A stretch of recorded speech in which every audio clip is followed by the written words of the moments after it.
আজকে আমি বানাবো ডিম তড়কা। দিয়ে দিলাম কড়াইতে অল্প রিফাইন তেল, তারপর দুটো ডিম ফাটিয়ে দিয়ে দিলাম, তারপর ঝিরিঝিরি করে ভেজে নিলাম ডিমটা।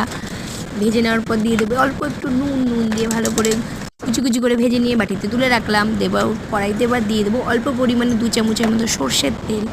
এরপর আমি সব ভেজিসগুলো একে একে দিতে থাকবো। ছোটো ছোটো করে কুচো কুচো করে রেখেছি পেঁয়াজ কুচি, তারপরে একটু নাড়িয়ে চাড়িয়ে দিয়ে দেবো আদা কুচি, আবার একটু নাড়িয়ে চাড়িয়ে দিয়ে দিলাম রসুন কুচি, তারপর আবার একটু নাড়িয়ে চাড়িয়ে দিয়ে দিলাম টমেটো কুচি এবং লঙ্কা কুচি। নাড়িয়ে চাড়িয়ে অল্প দেবো নুনটা দিয়ে ভালো করে নাড়িয়ে চাড়িয়ে এরপর অল্প কিছু ভাজা মশলা দেবো, যেমন হলুদ গুঁড়ো, জিরে গুঁড়ো, পরিমাণ মতো লঙ্কা গুঁড়ো অবশ্যই আপনারা দিতে পারেন, আমি অ্যাভয়েড করেছি।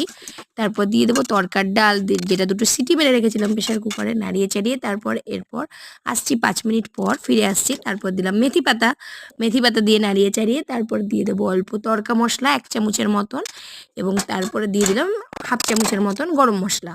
তারপর নাড়িয়ে চাড়িয়ে তারপরে ভাজা ডিমটা দিয়ে দিলাম, এবং সব শেষে দিয়ে দিলাম 1 চামচের মতো বাটার, একটু বড় চামচ, টেবিল চামচে।